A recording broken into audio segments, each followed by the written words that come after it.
New head coach for the Baltimore Ravens, Jesse Minter, joined the Pat McAfee show.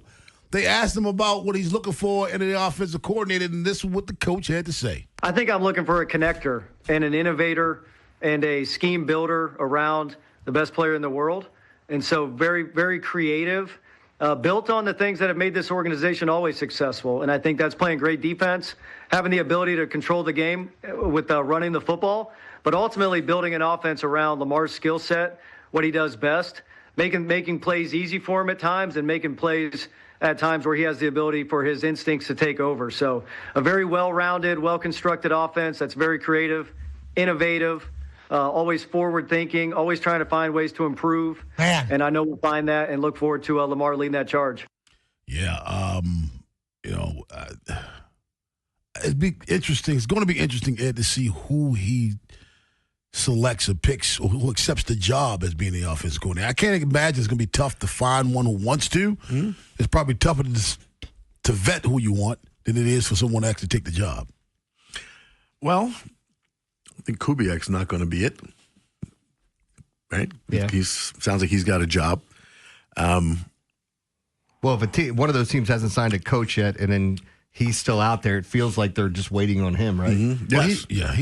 Well, if all the head coaching jobs go before he finishes, he's just going to stay in Seattle. No, I'm saying I think those teams are waiting for him. Okay. Yes, I do too. Yeah.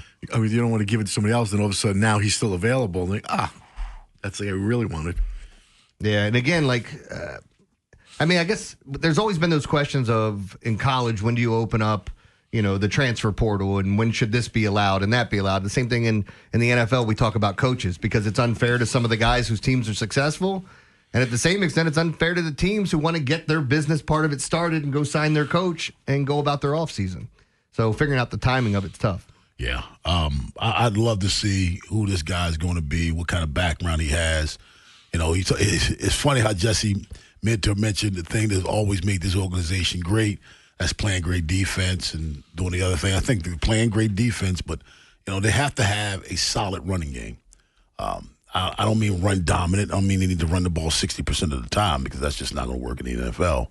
But they have to have a solid, productive running game. And I think this is the year to start looking at life after Derrick Henry.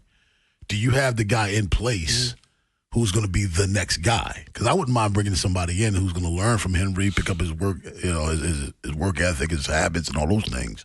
But I think now is the right time to start looking at life beyond Derrick Henry. One year, maybe 2 more years left with him. That's it. Yeah, I mean, that's about right. Well, the other thing I would say, too, is I think if his Hall sound.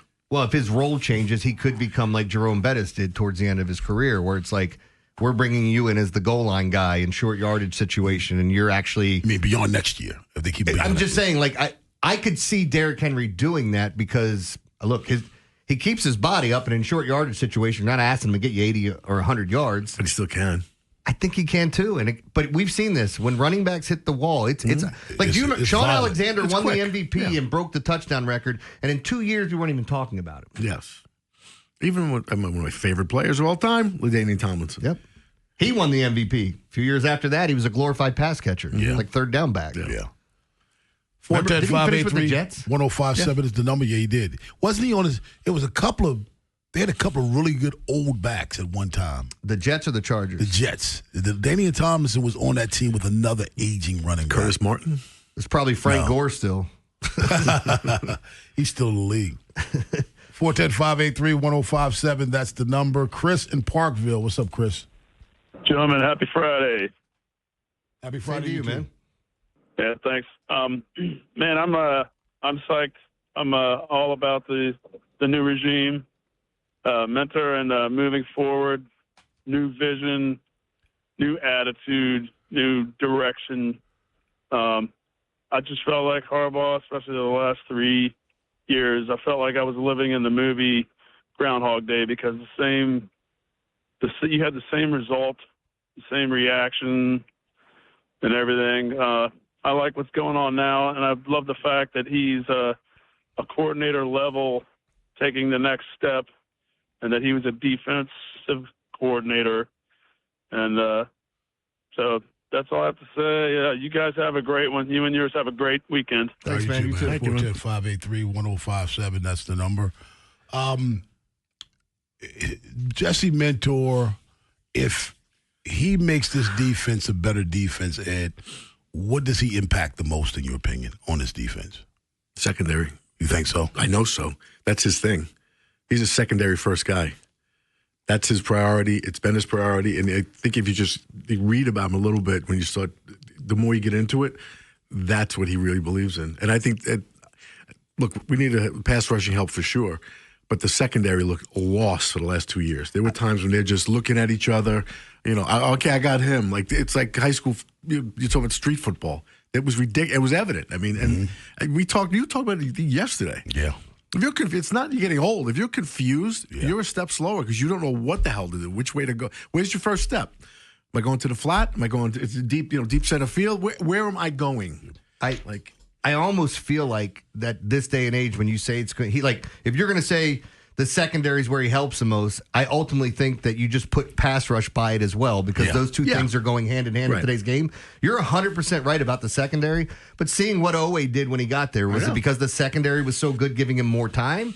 Was it the teaching? Did they just say, hey? Well, it's not like Mentor can't do both. Yeah, but he has been known as that's his concentration. But I'm saying with the situation you have there, with those things going hand in hand, we've always said which one's better to have, a great secondary or a great pass rush. Because the rules are enforced on the outside. The secondary guys aren't disruptors. Yeah. Well, the secondary guys can't put their hands on the guy. Well, they also can't cover people for 6 seconds. Yeah. You could be the best secondary on earth. The best thing you do, the worst thing you can do to an offense is disrupt it.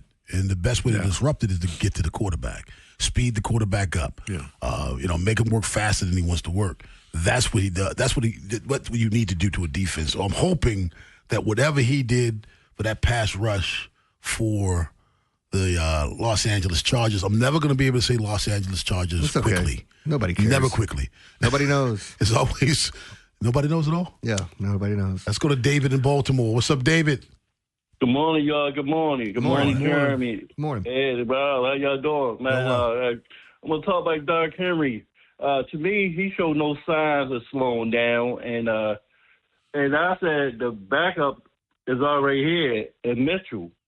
So my thing is I would sign Mitchell, to get him extension. Because Henry, to me, ain't showed no signs of slowing down. So the problem is that's what happens with running backs. They don't show any signs of slowing down, and all of a sudden they're done. And he's not getting your point. You said that a little while ago. Yeah, and that's the problem with, again, Sean Alexander broke the touchdown record, won the MVP, and then what was it? I think it was 2 years later, he wasn't even a thought in this league. Yeah. And same thing, Eddie George. Eddie George had, 400 touches the one season, and you look at it, and the next year you're going, what happened to the best running back in football? Fans don't want to believe that the greats get old. I'm going to give you. Let's go back to LaDainian Tomlinson. And I hope the listeners call still listening. 2007, LaDainian Tomlinson led the league in rushing with 1,474 yards. He averaged 4.7 yards a carry. The very next year, he averaged 3.8. He wasn't injured. He played all 16 games. He went from 4.7. He dropped off almost a full yard in 1 year. He was only 20. He went from 28 to 29. He wasn't 30.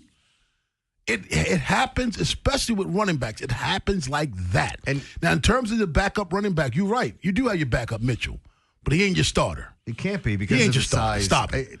Yeah, your next, the guy that you hand the baton to is not going to be Keaton Mitchell. Could Keaton Mitchell ever be a guy at this level that gets 15 to 20 carries a game every single week? I don't know. And again, I'm not saying he can't do it. It's just a smaller body type. We've already seen him get injured twice now. Yeah.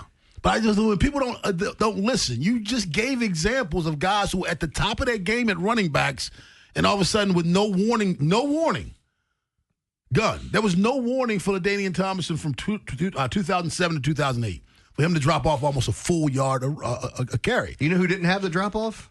Barry Sanders, because he got out early.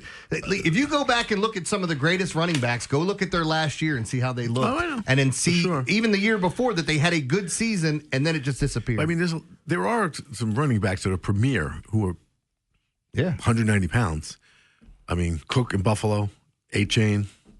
I think he's smaller than that. He is. He's like 5'9". I mean, Cook is like 5'10", 5'11", but like 190. I'm saying Keaton's smaller than that size-wise. I don't believe he's 190. Is that what they list him at?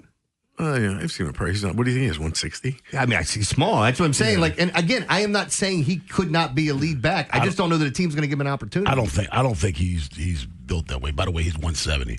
410-583-1057. So Joe said they list him at 190. He ain't 190. No, right. He's listed at 190. Yeah. Pro Football Reference has him at. Oh, you're right. I'm sorry. I looked at the wrong numbers. 190.